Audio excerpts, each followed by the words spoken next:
Hey guys, Namaste. We are back with the third lecture of the chapter Mosh Matter. नमस्ते. हम लोग वापस हैं तीसरे लेक्चर के साथ और हाँ वीडियो क्लास 9th का आप लोग के पास लेट से पहुंच रहा है, इसके लिए sorry. Will be faster from now और I will be faster from now. आप लोग के पास वीडियो लेट से इसलिए पहुंच रहा है because of 10th.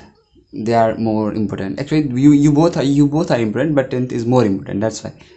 But from now, I'm promising you to all that video will be delivered fast. वाला है इसको हम जरा सा पीछे से लिंक कर लेते हैं ना, ताकि आप लोग को भी लिंक रहे हर एक चीज़. देखिए, हमने मैटर के बारे में जाना एग्जैक्टली, नो प्रॉब्लम. और हमने ये जाना कि मैटर किस चीज़ से मिलकर बना हुआ है, और आंसर था पार्टिकल्स.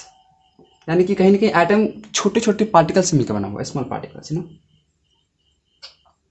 जिसे हम लोग कहीं ना कहीं एटम और मॉलिक्यूल्स कहने वाले हैं. अभी तक के लेक्चर में हमको बस इतना पता है कि what is a matter, how can we define matter, how can we distinguish between matter which are not, and what is matter made up of. So what is matter made up of? Matter is made up of small particles called atoms और molecules. Up till now we have clear concept. Now the next. अब ये जो particles है कैसे behave करते होंगे, हम आप लोग बायोलॉजी में फर्स्ट चैप्टर पढ़ेंगे सेल. तो about all living organism is made up of very small particle और very small unit called cell. तो हम लोग ने कहीं ना कहीं सेल के बारे में डिटेल जाना था कि क्या होता है सेल, क्या इसके अंतर्गत आते हैं, क्या बिहेवियर है, कैसे इंटरेक्ट करता है किसी अदर सेल से. तो सारा बात हम लोग समझे थे सेल के बारे में, क्योंकि वो स्मॉलेस्ट पार्टिकल्स था. ठीक उसी प्रकार normally substance is made up of particles or small particles called atom or molecule. So what is its nature? We will have to study this very basic. Okay. तो आज का टॉपिक क्या होगा? Physical nature of particles of matter, या इसको अलग ढंग से कहेंगे तो प्रॉपर्टीज ऑफ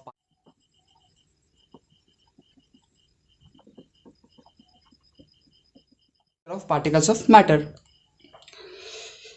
तो क्या क्या प्रॉपर्टीज है, यानी कि जो मतलब मैटर जिस पार्टिकल से मिल के बना है उस पार्टिकल्स का क्या बिहेवियर है, क्या गुण है, क्या क्या लक्षण है, क्या प्रॉपर्टीज है.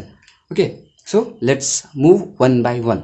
फर्स्ट मैं एग्जैक्टली पहला पॉइंट नहीं बताने वाला हूँ. पहले हम लोग एक्सपेरिमेंट के माध्यम से या कंक्लूड करने के माध्यम से हम लोग हर एक पॉइंट को देखेंगे. तो सबसे पहले हम चाहते हैं कि आप कुछ एक्सपेरिमेंट्स करें, आप खुद से भी कर सकते हैं. तो क्या करते हैं ना, एक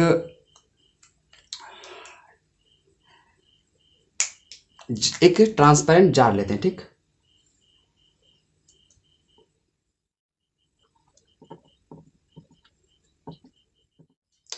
ठीक है.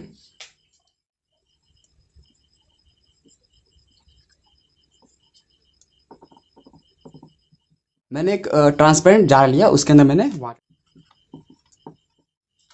नाउ क्या करना है कि अब आपको क्या करना है ना कि एक स्पून लेना है, एक spoon.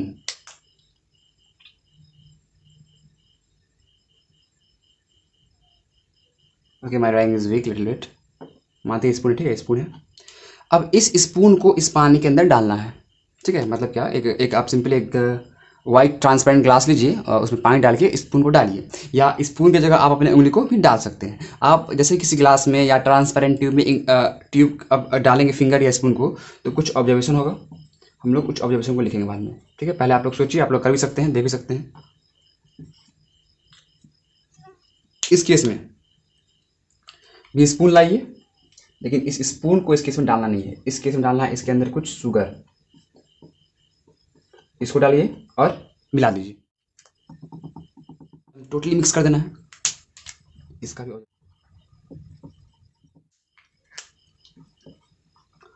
So spoon is the matter.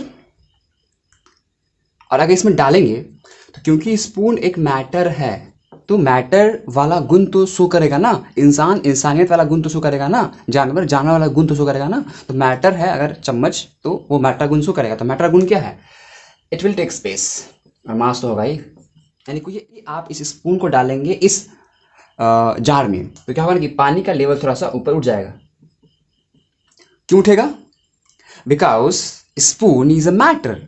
And if spoon is the matter it must tech space, up हो जाएगा, ठीक, यानी कि लेवल इंक्रीजेस। ये बात समझ में आया। अब ये काम यहाँ किए, मैंने शुगर को मिलाया और उसको घुला दिए, ठीक। शुगर भी एक मैटर है, तो ये भी सेम बिहेव रखना चाहिए। तो लेकिन जब मैंने शुगर को मिलाया और तब जाके क्या देखे, तो मतलब कि कोई लेवल में रेजिंग नहीं हुआ, मानो कि शुगर मिलके गायब हो गया, ठीक है। There were no raising in the level of the water, यानी कि वाटर लेवल में कोई भी मतलब कि उतार चढ़ाव नहीं आया, जिस लेवल पे था उस लेवल पे रहा। लेकिन जब मैंने फिंगर डाला या स्पून डाला तो उसका लेवल पानी का बढ़ गया ग्लास के अंदर, तो यहाँ पे नो लेवल इंक्रीजेस, क्योंकि चम्मच एक मैटर था तो लेवल इंक्रीज हुआ। इसका मतलब ये कि शुगर एक मैटर नहीं है, क्योंकि अगर शुगर मैटर है तो शुगर भी तो जगह छेकेगा ना, तो जगह क्यों नहीं छेक रहा है यहाँ पे? इसको भी जगह छेकना चाहिए था, पानी लेवल इंक्रीज करना चाहिए था, लेकिन नहीं किया। सो व्हाट इज हैपनिंग? इस केस को इजी है, आप समझ भी गए हैं, और इस पर एक चीज़ और डील करेंगे। फिलहाल हम लोग यहाँ क्या हो गया, यहाँ पे सब कुछ ठीक लग रहा है हमको, मैटर है भाई, इसमें डालेंगे, जगह छेकेगा तो भाई जगह छेकेगा तो जगह तो अपने आप, पानी तो अपने आप ऊपर उठ जाएगा। जैसे कि आप कहानी सुने होंगे कौवा का और एक स्टोन वाला का, जो कौवा डालता है पत्थर और पानी का लेवल ऊपर आता है, because stone was a matter and it will take space, hence water will rise up. That was easy. Now in this case why level doesn't increased? तो शुगर एक मैटर है, लेकिन अब जैसे ही आपने शुगर को मिलाया पानी में, तो अब शुगर गायब हो गया, यानी कि मान लो कि डिसअपियर हो गया शुगर, और कोई लेवल में इंक्रीजमेंट भी नहीं आई, यानी कि there were no increasement in the level, fix. इसका मतलब ये हुआ, सिंपल सा बात है, इसका मतलब ये हुआ कि शुगर कहीं ना कहीं अरे शुगर इस कंटेनर से तो बाहर नहीं जाएगा ना, शुगर तो इसी के अंदर है, यानी कि शुगर कहीं ना कहीं इस पानी में कुछ गैप्स हैं, कुछ जगह बचे हुए हैं, और उस जगह पे जाके शुगर छिप चुके हैं, यानी मानो कि उस जगह पे जाके वो फंस चुके हैं, और इस कारण से नहीं दिख रहे हैं और नहीं लेवल इंक्रीज हो रहा। बात समझ में आ रहा है कि नहीं आ रहा? यानी कि पॉइंट क्या बनने वाला है कि particles of matter, okay, have space between them, यानी कि जो मैटर होते हैं और मैटर के अंदर जो पार्टिकल्स होते हैं, उन सारे पार्टिकल के बीच में कुछ जगह होती है। ये है आपका पहला गुण, पहला प्रॉपर्टी, पहला फिजिकल नेचर, किस चीज़ का? तो पार्टिकल्स ऑफ मैटर का, यानी कि जितने भी मैटर, अब ये मैटर है तो इसके अंदर पार्टिकल्स है, इसके अंदर पार्टिकल्स जो हैं, जिस तरह से अरेंजमेंट है, तो हर पार्टिकल्स के बीच कुछ ना कुछ गैप है, कुछ ना कुछ स्पेस है। और ये प्रॉपर्टी को आप इस एग्जांपल से समझ सकते हैं। और क्योंकि शुगर मिलाए, डिजॉल्व हो गया, घुल गया, कहीं छिप गया, तो कहाँ छिपा? तो उसी स्पेस पे जाके फंस गया, ठीक। अब फिर इस केस में क्या हुआ? तो इस केस में क्या है ना कि अब यहीं से एक नेक्स्ट पॉइंट आ गया। तो पहला पॉइंट पहले हम लिख लेते, ठीक है। मैं पहला पॉइंट यहाँ लिख लेता हूँ,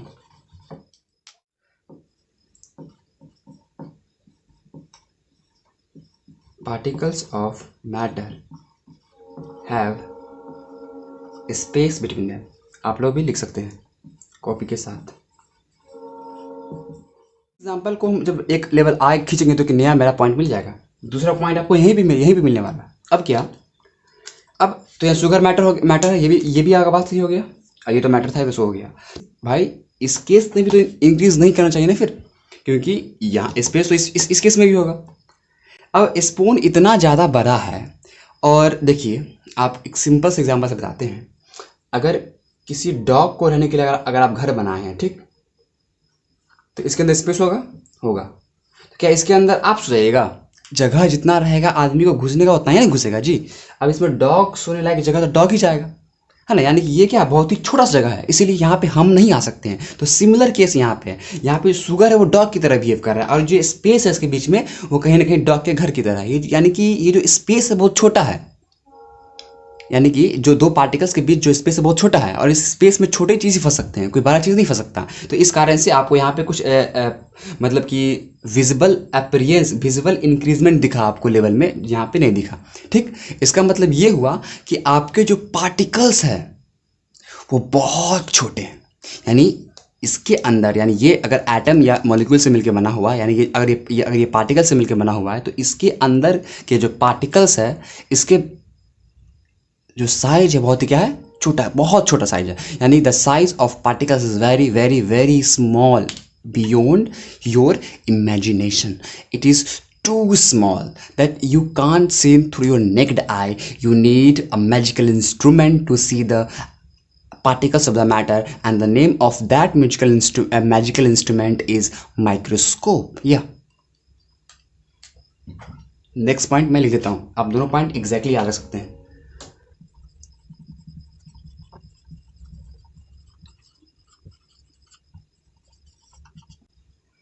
I think you must have clear 2 points. If there is any single problem, you just share with me by any means. Just share. I am here to help you. No problem? Nice. 2 points आप लिख सकते हैं या याद कर लीजिए, हम लोग आगे बढ़ते हैं. Now the third one. 2 तो याद हो गया आप लोग को, याद ही हो गया होगा, मुझे यकीन है. तीसरे पे आते हैं. लेकिन तीसरे पे आने से पहले कुछ बात डिस्कस कर ले हम लोग.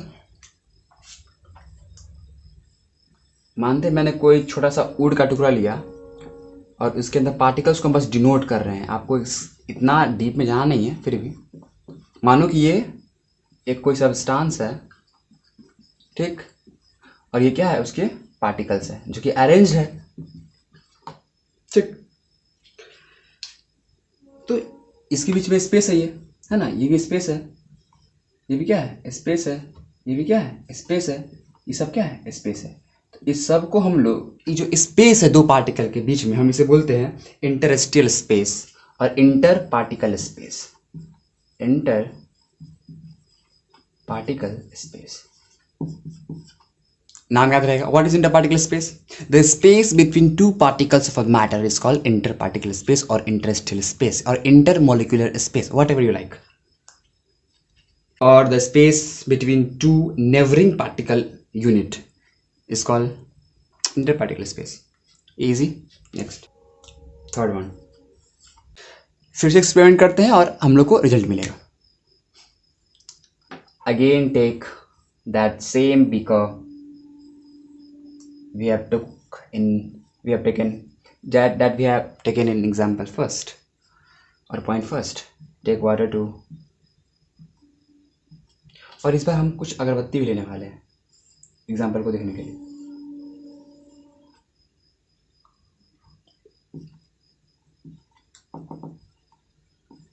इंसेंस स्टिक, स्पेलिंग चेक कर लेंगे आप लोग. I am not sure about this. ये वाटर है, साथ में जार, ठीक है.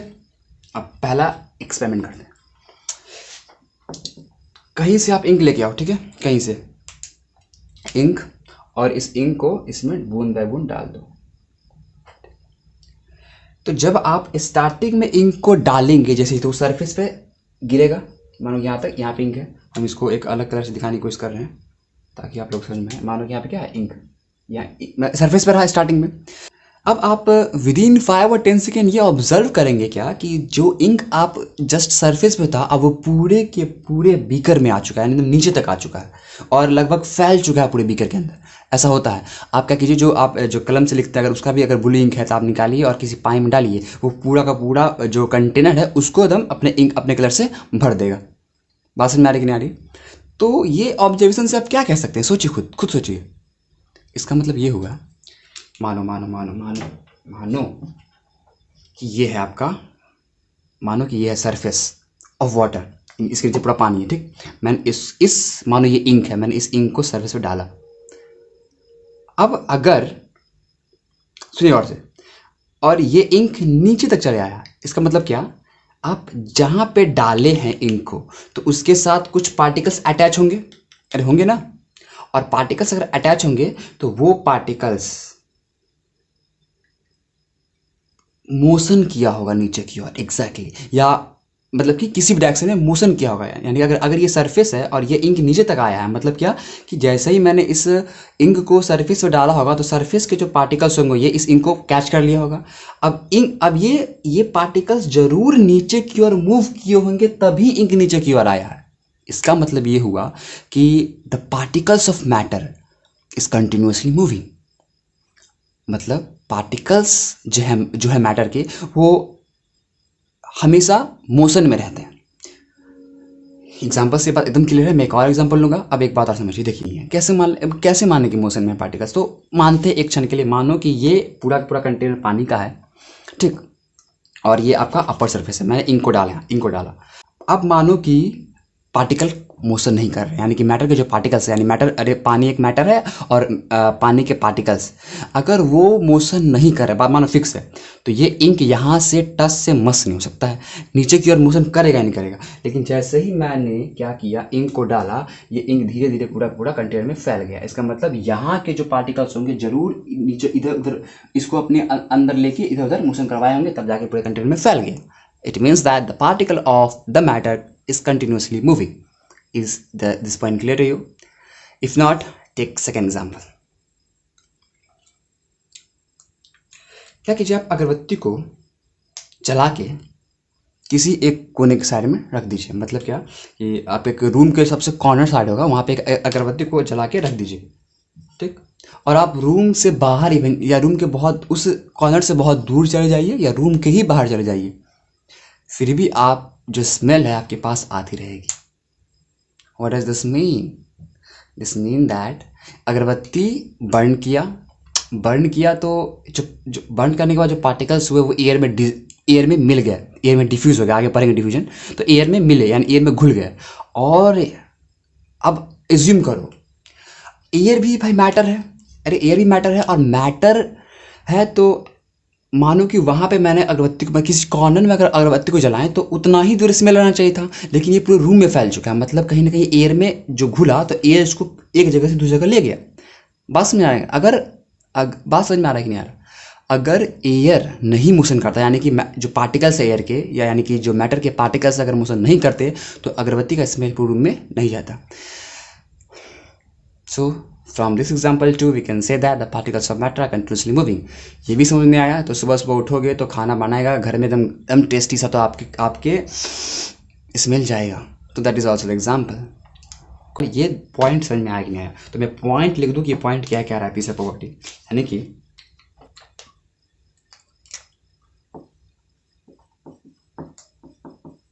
Particles of matter are continuously moving।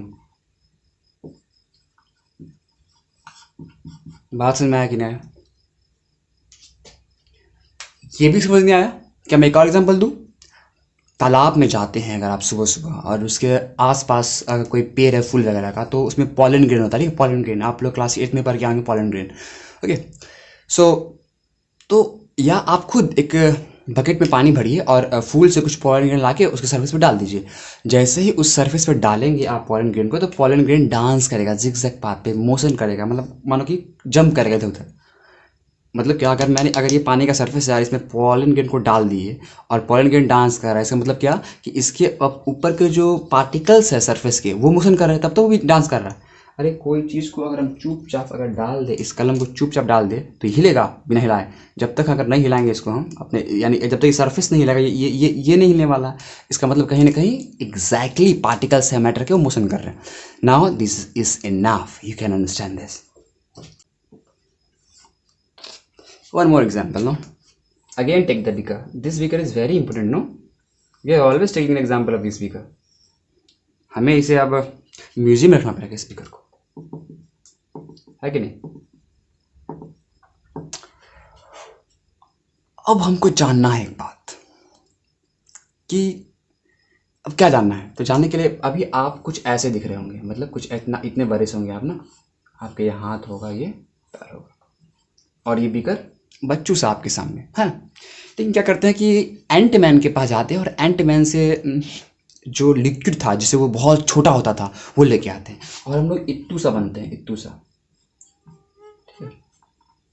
और जंप करते हैं इसके अंदर। क्यों जंप करना है? मेरे पास माइक्रोस्कोप नहीं है, मुझे अब इस पानी के पार्टिकल्स को और ऑब्जर्व करना है इसके प्रॉपर्टी को पढ़ने के लिए। तो मैंने क्या किया, जंप कर गया, जंप किया, चलिए मैं बहुत छोटा सा हो गया। Now I can see the water. आप लोग एज्यूम कीजिए कि आप बहुत छोटे हो गए और पानी के अंदर जंप कर चुके हैं। अब पानी के जो छोटे छोटे पार्टिकल्स है, यानी H2O मॉलिक्यूल्स, H2O पूरा आपको सामने घूम रहा है। This is amazing. अब आप जब उसके अंदर जंप कर चुके होंगे तो आपको एग्जैक्टली फील होगा, oh they are so space between the two molecules of water, even the particles are continuously moving, okay, and these particles are really very small. आप ये तीन बात तो उसी वक्त ऑब्जर्व करेंगे। अब जो चौथा बात हमें जो ऑब्जर्व करना है आपको, जिसके लिए मैंने जंप करवाया पानी में, वो ये था कि क्या कोई रिलेशन है इस, जो अगर मानो कि दो पार्टिकल्स है, यानी जो मतलब कि घर के बगल में रहने वाली पड़ोसी है, दो H2O पड़ोसी जो होंगे, क्या उसके बीच कोई बातचीत हो रहा है, कोई रिलेशन है, कोई संबंध है क्या? मतलब कि क्या वो साथ खाना खाते हैं, डिनर करते हैं, मतलब कि is everything okay between this two particles और देयर इज नो रिलेशन? तो हमने क्या पाया कि या there is a strong relation between two particles. And what is that इसका मैं अब इसको भी एग्जाम्पल शो करते हैं। ये पानी को लीजिए, अब पहले आप इधर से निकल जाइए पानी से, ठीक है। अब इस पानी को लीजिए और आसमान में उछालिए। अब किसी पानी को आप आसमान में उछालेंगे तो क्या एक एक पार्टिकल अलग हो जाता है क्या पानी से? अरे मतलब कि आपको ड्रॉप्स मिलेंगे, लेकिन उस ड्रॉप में बहुत सारे पानी रहेंगे, और पानी कहीं ना कहीं अगर ऊपर की ओर और स्प्लैश किया तो लगभग पानी एक दूसरे से चिपके होते हैं। एक एग्जांपल। दूसरा, जब आप स्विम करते हैं तो पानी को आगे की ओर थोड़ा सा माना हटाते हैं जगह बनाने के लिए, है ना, या आपको फास्टली मूव करने के लिए। क्यों? तो मतलब कहीं ना कहीं आप क्या देख पा रहे हैं कि जो दो पार्टिकल्स है वाटर के, वो एक दूसरे को कस के बांधे हुए हैं, है कि नहीं? तभी तो पानी को जब आप ऊपर फेंके तो सारा का सारा अलग नहीं हो गया, because they are attracting each other. It means that particles of matter, चलिए हटिए आप, ऑलवेज, आप भी हटिए, अट्रैक्ट ईच अदर, ओके। यानी ये जो इसके अंदर जो पार्टिकल्स होंगे वो सब एक दूसरे को अट्रैक्ट करेंगे, ठीक है। अब अट्रैक्ट करेंगे तो भाई बिना एक फोर्स लगेगा, और उस फोर्स का नाम क्या होगा? Inter particle force. ये इंटर पार्टिकल स्पेस और इंटर पार्टिकल फोर्स बहुत ही इंपॉर्टेंट टर्म है, आपको याद रखना होगा आगे की पढ़ाई के लिए। अब इसको एक और एग्जाम्पल समझते हैं, ठीक है। Now take pen paper, okay, this is a paper, I just want to tear it, फाड़ दिया, वेरी नाइस। अब आप इस पे ऑब्जर्व कीजिए, देखिए आप ऑब्जर्व कर पा रहे हैं, क्या ऑब्जर्व कर पा रहे हैं? आप ये ऑब्जर्व कर पा रहे होंगे कि ये जब मैंने इसको टीयर किया तो ये इरेगुलर वे में फटा है, देख रहे हैं, एकदम इरेगुलर है, हेट्रोजीनस वे में, इरेगुलर वे में टीयर हुआ। What does this mean? अब एक एग्जाम, यानी कि पहला जब मैंने डायरेक्टली इसे टीयर किया तो ये इरेगुलर वे में फटा। अब एक काम करते, क्या करते हैं हम ना कि थोड़ा सा इस पर हम फोर्स लगाते हैं, ठीक, थोड़ा सा फोर्स लगा देते हैं और अब फाड़ने की कोशिश करते हैं, ठीक। अब फाड़े, very smooth, you can see why. मैंने ऐसा, जब मैंने ऐसे फोर्स लगाया तो मैंने ऐसा क्या कर दिया कि अब ये एकदम स्मूथ फटा है और ये irregular. So what is the reason? So I think this is the reason. इस पेपर का एग्जाम्पल है, वो आपको सोचना है और बताना कि ऐसा क्यों हुआ। शायद मैंने फोर्स लगाया, कहीं सारे पार्टिकल को साइड तो नहीं कर दिया, या फोर्स को तोड़ तो नहीं दिया, थोड़ा सा वीक तो नहीं कर दिया। आप सोचिए, आप हमसे आंसर शेयर कीजिए, ठीक है। फिलहाल ये आपका बात क्लियर हो चुका है कि जो अब देखो इसको फाड़ने में कुछ फोर्स लगा ना, यही बात कंफर्म कर रहा है कि एग्जैक्टली दे पार्टिकल्स क्या है, एक दूसरे को पकड़े हुए हैं, तभी मुझे फोर्स लग रहा है, वरना फूक मार के उड़ा देते, है कि नहीं। So these are the four properties you have to exactly remember. तो पहला क्या था? स्मॉल, यानी कि पार्टिकल क्या होता है, बहुत स्मॉल होते हैं। दूसरा, स्पेस होता है। तीसरा, मोशन के बारे में, मूवमेंट के बारे में। चौथा, फोर्स के बारे में, यानी कि अट्रैक्ट करते हैं, यानी अट्रैक्शन के बारे में। चार है, आप चार याद रख ही सकते हैं एग्जैक्टली। अब ये क्या है? तो ये आपका दीज आर फिजिकल प्रॉपर्टीज और नेचर ऑफ मैटर। और अब इसी फिजिकल प्रॉपर्टीज के आधार पे सारे मैटर को फिजिकली 5 भाग में बांट दिया गया। क्या मतलब अगर मानो कि अगर हर एक मैटर की पार्टिकल स्मॉल है तो क्या सारा एक ही साइज का होगा? हो सकता है कुछ छोटा होगा, कुछ उससे भी छोटा होगा, कुछ उससे थोड़ा बड़ा होगा, यानी कि स्मॉल ही होंगे लेकिन थोड़ा सा अंतर हो। जैसे मानो कि गोरे गोरे इंसान। तो गोरा में भी बहुत तरह के गोरे आते हैं ना, एक आपका इंडियन गोरा, वेस्टर्न गोरा, अमेरिकन गोरा, जर्मन गोरा, है ना। तो इस इतने तरह के गोरे इंसान आते हैं। तो मतलब वही बात है, मानो कि स्पेस है, हम माने कि स्पेस होते हैं पार्टिकल्स के अंदर, तो क्या होगा अगर स्पेस बहुत ही कम हुआ, सॉलिड कहेंगे उसे। क्या हुआ अगर स्पेस बहुत ज़्यादा हो गया दो पार्टिकल के बीच में, गैस कहेंगे। तो कहीं ना कहीं आप क्या देख रहे हैं कि ये सारे फैक्टर्स डिफरेंट डिफरेंट मैटर को जन्म दे रहे हैं। तो हम लोग कहीं ना कहीं इन्हीं फिजिकल प्रॉपर्टीज़ पे हम लोग मैटर का क्लासिफिकेशन देखेंगे। और तो सारे के सारे मैटर को बांट दिया गया 5 तरह से, physically on physical basis, physical properties के अनुसार। तो क्या है पहला, सॉलिड, क्या है दूसरा, liquid, gas, plasma, Bose, Einstein and condensate. So these are the 5 states, you can say the states of matter, or the types of matter on the basis of physical properties of the particles of matter। ठीक, और mainly आपको ये solid liquid gas पढ़ना है, ये भी recent discovery है। हम लोग इस दोनों के बारे में जानेंगे। और हम लोग कहीं ना कहीं इसे बेसिक स्टेट ऑफ मैटर कहते हैं, बेसिक टाइप, यानी जो क्लासिकल टाइप है, जो हम लोग पहले से जानते हुए आ रहे हैं। ये साइंस के डेवलप करने से हम लोग और भी इस दोनों के बारे में जाने हैं। और कहा था कि about 90 to 99% of our universe is made up of plasma. So they are so much interesting thing we will be starting. So in the very next lecture, we are going to start from the physical properties of matter, that is solid, liquid, gas, plasma, Bose, Einstein, condensate, and this chapter is all about these 5, and the chapter is going to end. Study harder, stay at home, stay safe. If you have any problem, just contact me without any hesitation. You can comment, you can contact me on the link given below, or you can contact by any means. Thank you. Enjoy.